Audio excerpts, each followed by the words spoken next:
You're listening to The Alex Jones Show.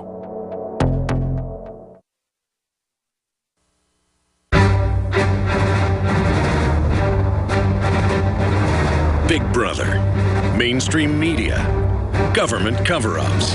You want answers? Well, so does he. He's Alex Jones on the GCN Radio Network.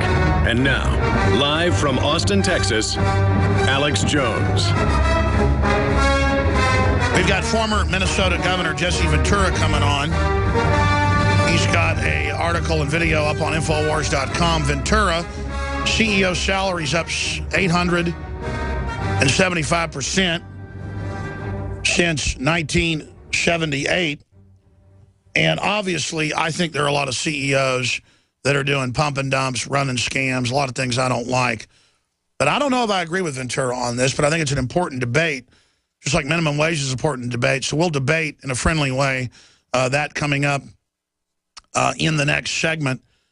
Also, please, because I barely plugged it in the last minute of the last hour, please, this holiday season, this Christmas season, give the gift of health and do it early. Give Survival Shield X2 to friends and family. Tell them that they will detox in a couple of weeks on it, so they may feel bad for a couple of days. But give them the literature, tell them to talk to their physician. If they try it, it'll be, in most cases we've seen, so revolutionary that they'll be hooked. Give them a bottle of our B12, a Secret 12 proprietary that's about to sell out. If you want to get it for Christmas, I'd do it now, because we may not get more in. InfoWarsLife.com. That's the type of gift that just keeps on giving. So don't just take this stuff yourself for folks that have tried some of the products and give it rave reviews. Give the gift, and give the gift of funding this operation so we can continue and expand and get more reporters so we can have folks all over the world, not just the United States.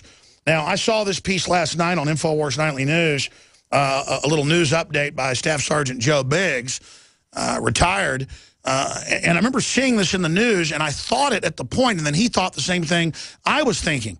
One cop gets killed, and they call it terrorism, but 13 soldiers get killed. They don't.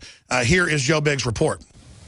I'm Joe Biggs with Infowars.com with a disturbing update on the case of Eric Frein, the alleged cop killer. Now, this gentleman killed one cop, and now they're saying that they're going to add terrorism charges to this. So this blows my mind to know that a man kills one cop and he will be brought up on terrorism charges. And meanwhile, the Fort Hood shooter, Nadal Hassan, is going to be considered workplace violence. But we'll get back to that in a second. Now, the police are acting like an occupying army in northeast Pennsylvania. It isn't working. And what they're saying is no expenses had been spared to find Eric Frein. This man has become so expensive, it is now running into the millions of dollars. Now, the residents, people who live in that area, were put on lockdown while others have been blocked from returning to their homes. Many have expressed understandable frustration over the way they've been treated. So the police officers themselves are acting like terrorists to find this one man who killed one cop. Meanwhile, we have Nadal Hassan, a psychiatrist who worked at the Fort Hood Army base. He shoots and kills 13 people and wounds another 30, and they are going to consider this workplace violence. This is a man who has terrorist ties and says he wants to become a citizen of the Islamic State Caliphate, ISIS. Does anyone else see a problem with that? Because that, quite frankly, pisses me off. This is something that we keep doing. We keep glorifying these police officers. One cop's life is apparently equal to 13 dead soldiers at a base. This is mind-blowing. This is something that needs to be looked at and changed. I can't stand seeing something like this. It makes my blood boil and my heart is beating out of control. It just pisses me off. I mean, I don't understand how we can do this. I mean, one cop is considered terrorism. Look at that. I mean, what the hell are we doing right now? This is such a crazy time we live in. Stay tuned for more reports here at Infowars.com. I'm Joe Biggs. Jesse Ventura's coming up, folks. That's Joe Biggs' report. And again, in a way it is terrorism, just randomly go out and shoot a cop for fun. But it's obviously terrorism at Fort Hood as well. But the difference is our government's funding the very ISIS, Al-Qaeda type groups that influenced Hassan. So that's why they don't want to call it terrorism, is to cover it up, basically. We'll be back with Jesse Ventura. But Jesse Ventura is our guest for the next 51 minutes. And then we have pharmacist Ben Fuchs coming on to talk about medical news. We will take some of your calls for Jesse Ventura coming up at about 40 after. So I'll give that number out coming up at the start of the next segment. But we've got a waterfront of things to cover. We've got the fact that it's coming out that Obamacare was written to rip people off by big banks with the Republicans and the Democrats behind the scenes. We've got Jesse Ventura saying CEO salaries are up 875%. That's true since 78. He's saying forget the minimum wage going up. I mean, my issue is they're just devaluing the dollar, so that's the real problem. He says cap CEO salaries. And the CEO is making $50 million a year. We'll get his take on that. He's really talking about that. Putin says Russian economy won't be dominated by dollar dictatorship. New Cold War starting. Gloves are coming off there. We've got so many other important things that we're going to be breaking down today with Jesse Ventura. He also wants to talk about some inside baseball with how the media works and some of the behind-the-scenes things that have been happening with him before he goes on big radio and TV shows, really showing others a talking point out there of types. And I want to talk about attempts to censor the Internet. I want to be clear, because I got attacked on the Internet, and I got a lot of emails the last few days when I said what Mark Cuban is saying and what Ted Cruz is saying and other people that have seen what they've already proposed. I don't want to federalize the Internet, to, quote, protect it. And then Obama says he wants net neutrality. Well, that's like he wanted free health care. It's a fraud. The FCC wants to tax and regulate the web. They've said that. You don't not protect net neutrality or give it to Obama. I want net neutrality. Obama's saying we have to have government involved to do that. We already have the regulations and the rules and the agreements on net neutrality, and customers can organize and leave companies that violate that.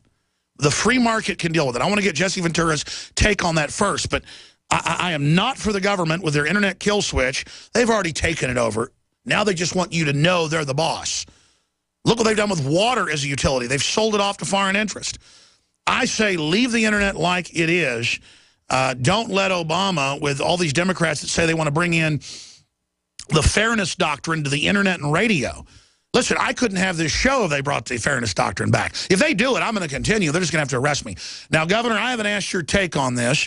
He's got a hit TV show that's got millions of viewers online now every week, aura.tv/off the grid. That's really going gangbusters. And remember the first time I met him like 8, 9 years ago, I said, wait till you just do your own show on the internet. And he looked at me like I was a space alien. He said, we'll talk about this later. But now he certainly knows. Jesse Ventura, thanks for coming on with us. Yeah, thanks. Alex, the internet's the only place I got left. I have my problems now with the mainstream media. They avoid me like the plague. And so I'm really focusing myself completely on the internet. And I agree with you. I don't want any government intervention of a takeover of the internet in any way, shape, or form. I'm all for equality and neutrality. We all deserve the same type of access to the internet. But I agree with you. I don't want the government getting a foothold. I don't want them getting the ability to tax it and things of that nature, because as soon as that happens, we lose it. And we all know that the government wants to be in control of everything.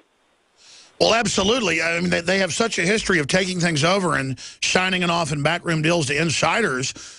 We don't want companies like Microsoft and Apple and all these others and the big telecoms, AT&T, to start carving it up. But we don't want to hand it over to the big fox, to the big wolf, to protect it.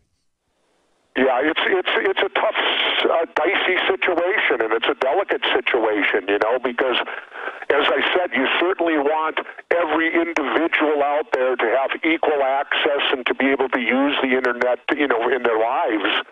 And you got to be careful that the internet doesn't fall prey to, corporate takeover in the private sector where they monopolize, because they can be just as bad as the government when it comes to that type of thing. In fact, let's remember something. It's the corporations who are running our government.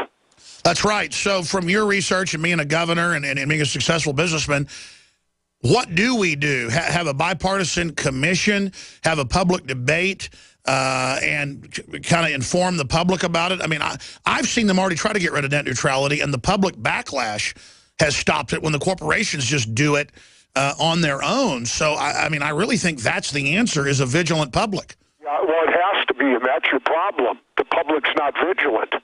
I mean, you know, I got asked the other day about running for president again, and I responded like this. I said, well, 2016 would be the opportune time from a voter standpoint. Look at this last midterm election.